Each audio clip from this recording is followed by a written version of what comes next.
tufune His Excellency Kyagulanyi Ssentamu Robert Bobi Wine awamu ne maama Barbie Tungo Kyagulanyi olunaku olwaleero beegasse ku bakungubazi abazze mu bungi okwerekera omubiri gwa maama Jocy Mpanga era bino byonna biri wali maya baganda baffe mikwano gyaffe bino bye biriwo maama Jocy Mpanga tusaba Omukama akwekyumula ekyemirembe ate era akusonyiwe byonna ebyakusobako kusomoza kungi kwe tulimu naye ate era tusaba Omukama atugumye era nga ebyolabaawo yembeera bwetyo bweri Kyagulanyi Ssentamu Robert Bobi Wine awamu ne maama Barbie Tungo Kyagulanyi beetabidde ddala mu kuziika kuno ewatali muntu yenna agamba ekyo kyolaba yembeera bwetyo bweri era bwetambula nga egenda mu maaso. His Excellency the Elected President of Uganda Kyagulanyi Ssentamu Robert Bobi Wine agenda kuba ate ayogerako eri abakungubazi abajjidde ddala mu bungi gwe tuli naye taata Kyagulanyi Ssentamu Robert Bobi Wine era ondowooza olaba Betty Kamya wakubye engalo nga bayise Kyagulanyi Ssentamu Robert Bobi Wine byebyo bimufuula ow'enjawulo. Oyo ye His Excellency the Elected President of Uganda Kyagulanyi Ssentamu Robert Bobi Wine the Elected President of Uganda ne taata David Louis Lubongoya baba bayingiddewo nga bagenda kubaako okwogera okwenjawulo ke bagenda okuba nga boogera baba bayingiddewo ewatali kutya wadde okugamba nti ki anti olunaku olwaleero lunaku lwa kuziika lunaku lwa kusiibula maama Jocy Mpanga era nga bagenda kuba bamusiibula mu kitiibwa.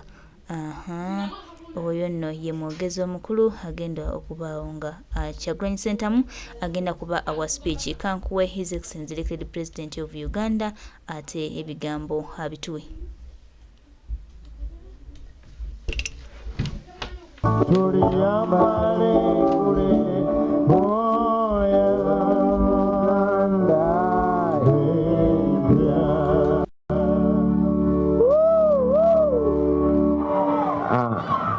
Neyanzanyo neyanzeegwe mukisa guno nyabo kalabalaba omukolo nange okubaako obugambo butono bwenjogera nga tusibula maama waffe era basebo ne banyabo for the comfort of everyone ngenda kubeera very brief era ebigambo byange ngenda birimitinga ku kukungubaga kwokka.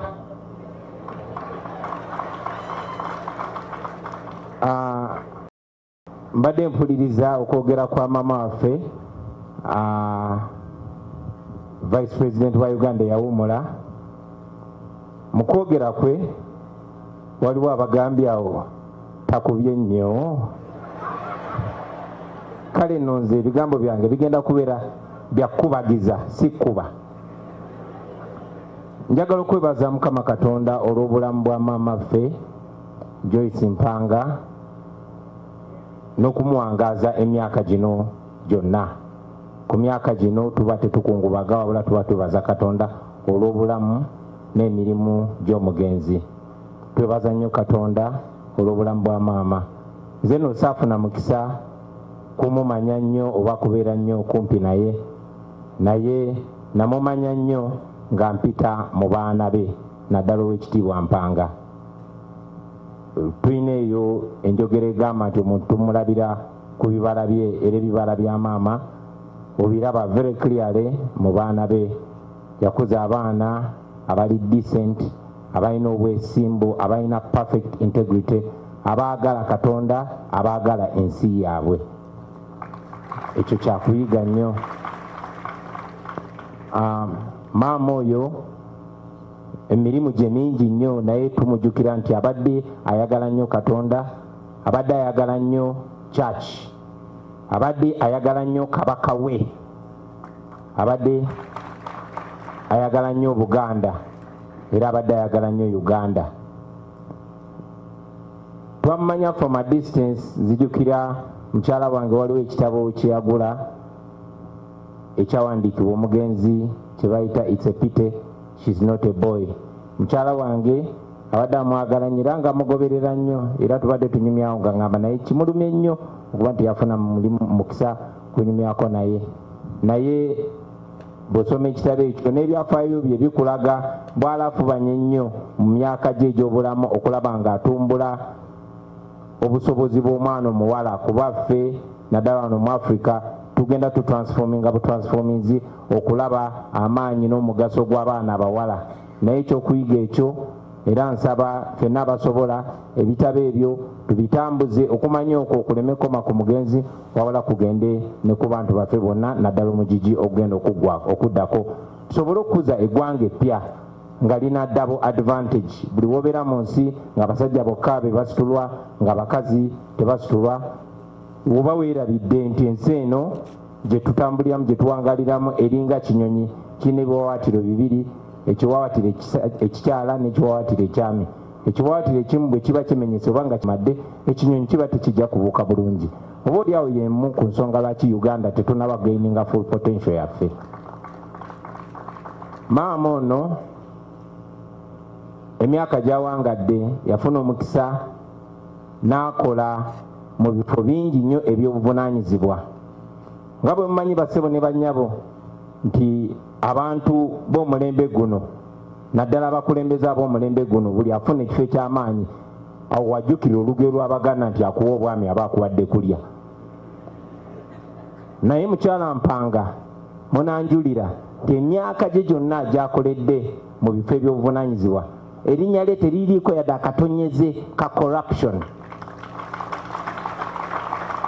Ekyo nno tukyenyumirizaamu naye tetulina kikubira bukubizi mu ngalo wabula kyogere naffe ffe abali wano n'abali abatulaba kuba tuli mu mulembe nga si mwami si mukyala wabula tosobola kutunuulira abakungu ba gavumenti bali awo bataano nga bali clean.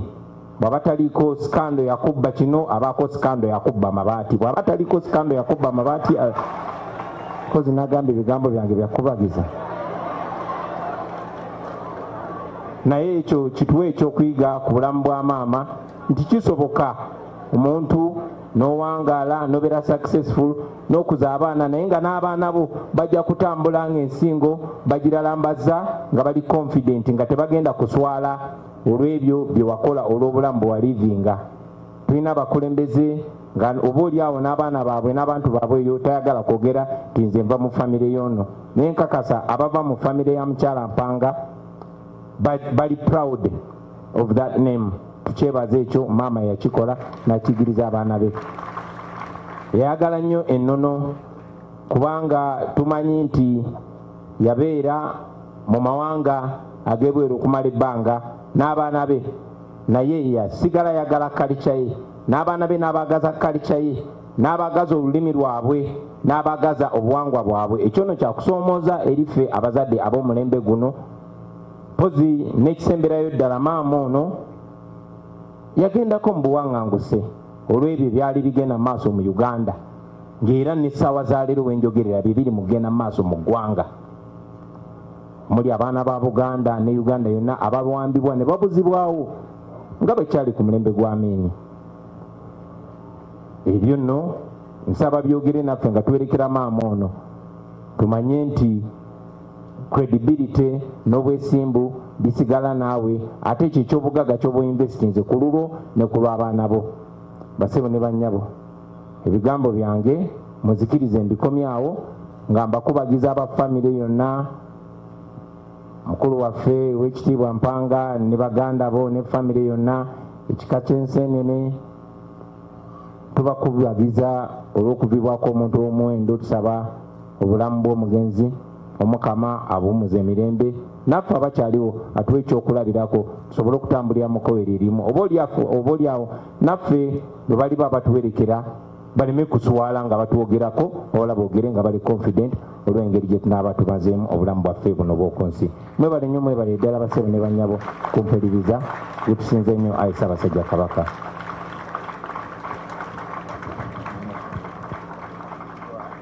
Kakati tugenda kuwa omwami n'omukyala Kyagulanyi a chance to lay their wreath. Bakumye senga mbasaba musoke mubaviireko.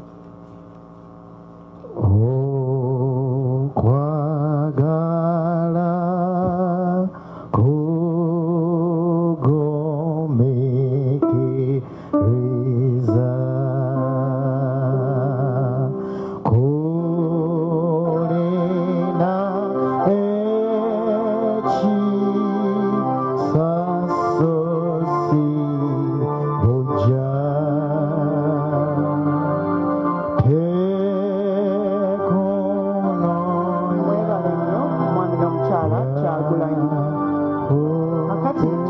kusaba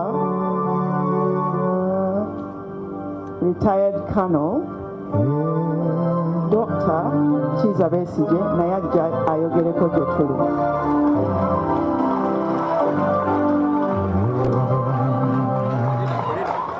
Yesu mulokozi wange lero nze uwo weka omusaayi gwo gunnaziza Yesu mwana gw'endiga.